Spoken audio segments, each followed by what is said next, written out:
Dear Patriots, before the news starts, please subscribe to our patriotic channel by clicking the subscribe button. Give us a thumbs up to this video. Don't forget to leave your opinion below in the comments section. Share the news on Facebook and Twitter so your friends see it. Thank you. As kids visited Oval Office today, Trump reached over and gave them something scary. Donald Trump will never miss a chance to humiliate the press, not even when their kids are around. It's amazing. The press brought their kids in today and look what happened. In fact, this week, he said it right to their kids' faces. But don't worry. He complimented the kids in the process. Now, that's what you call a trick and a treat. "I can't believe the media produced such beautiful children," Trump said to a group of reporters' kids who visited Trump at the White House. Each kid donned the costumes they plan to wear this Halloween. "How the media did this, I don't know," he added, just in case the moment was missed. He soon dropped the media angle and continued to compliment the beautiful children. "So frickin' funny." Comment Happy Halloween Trump below this post and share it with 3 other friends. Let's give the media a scare.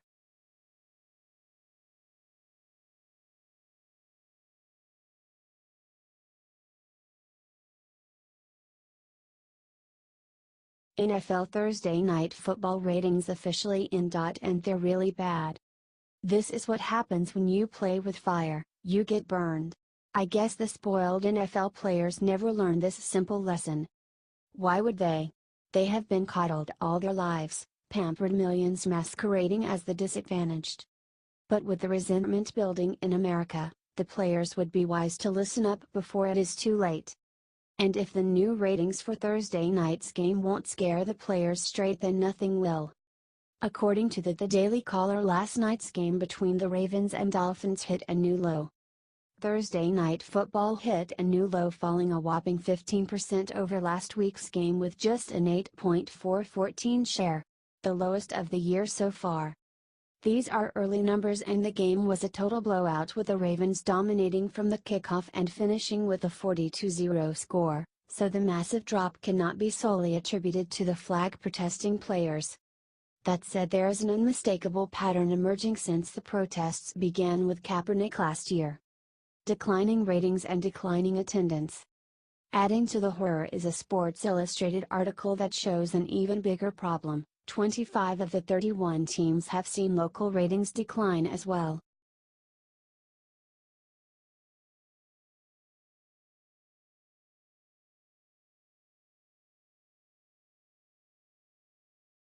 Obama flipping out after his big bad secret got discovered by the FBI this morning.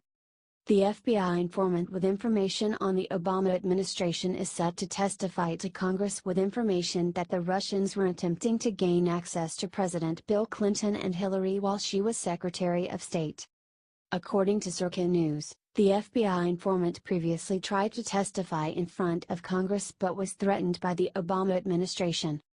According to the informant's lawyer, Victoria Toensing, her client is not only afraid of the Russian people, but he is afraid of the U.S. government because of the threats the Obama administration made against him.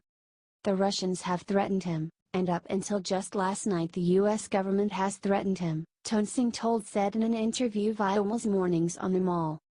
After the DOJ lifted the gag order, he will be able to testify to Congress. Hopefully, he has the best security that money can buy. There are going to be a lot of people after him.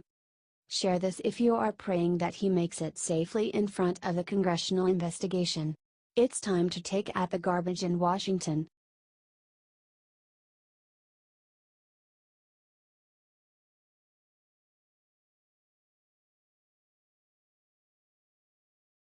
This American joined ISIS for a girl, but there won't be anywhere he's heading next. This might be the worst love story of all time.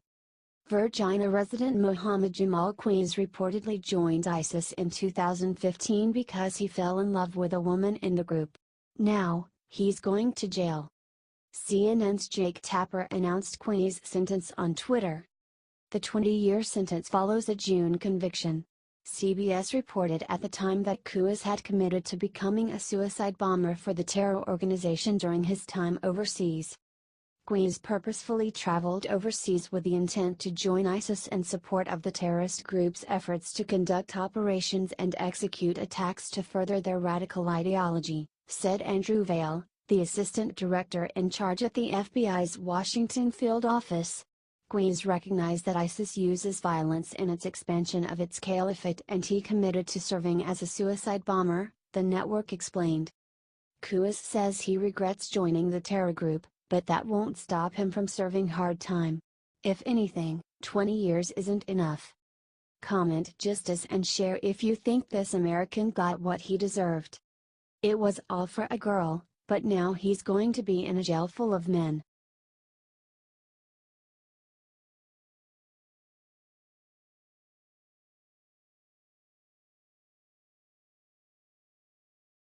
Trump supporters are about to go nuts when they hear Joy Villa's bombshell announcement. Joy Villa is reportedly mulling a run for Congress, according to Fox News. The singer made headlines earlier this year when she wore a Make America Great Again dress to the 2017 Grammy Awards. Villa officially announced she's considering a run for office during an appearance on Fox and Friends early Friday morning. Villa said she's looking at running for office in either Florida, California, or New York, because that's where she's from and where she grew up. If I run, I'm going to win. Villa, who's an outspoken Trump supporter, said if elected to Congress, she'd focus on tax reform, legal immigration, and helping American families. Villa made headlines earlier this year after her music video for her song, Make America Great Again, was taken down from YouTube. President Trump tweeted his congratulations to Villa following her announcement on Fox News on Friday morning. Villa is a self-described pro-life, pro-Constitution millennial, who supports religious freedom and the Second Amendment. Villa said during her Fox announcement that women like Nancy Pelosi, DCA, are ruining this country.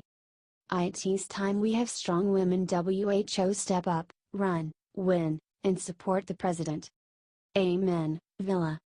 Truer words have never been spoken.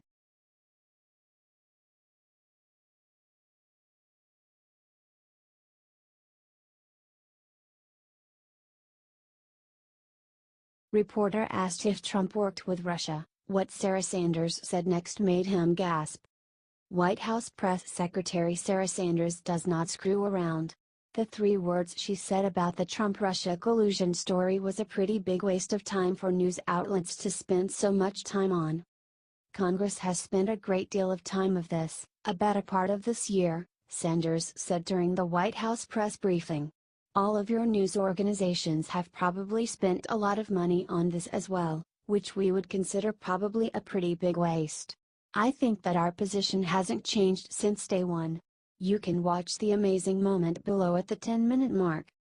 Sanders was then asked if Trump thinks that Special Counsel Robert Mueller's probe into Russian meddling in 2016 was a giant waste of time and money.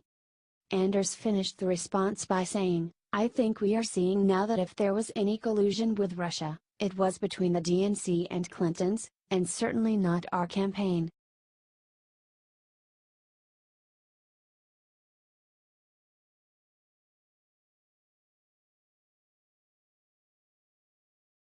Jim Acosta goes after Sarah Sanders, she sends him scurrying back to CNN with tail between legs. White House Press Secretary Sarah Huckabee Sanders has a tough job dealing with the likes of CNN's Jim Acosta. The guy is a constant thorn in her side and the most painful. Like a toddler, she has to patiently explain the obvious as he continues his quest towards irrelevancy. He went after Sarah Sanders this afternoon and was not taking the truth for an answer. So an annoyed Sarah Sanders looked directly into his soulless eyes and sent him scurrying back under the rock he crawled from to attack Trump. I was wondering, why did the president involve himself in the Uranium One investigation?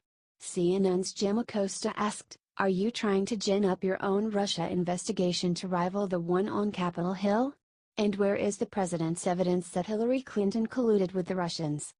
The backstory is that Trump lifted the gag order on the informant who blew the whistle on the shady Clinton nuke deal. And I guess CNN is afraid of the truth?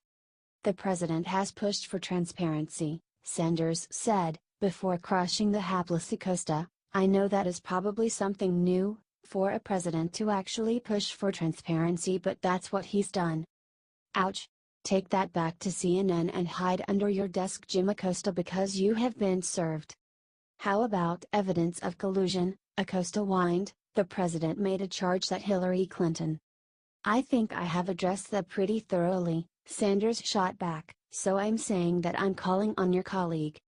Therein ended the lesson, Jim Acosta.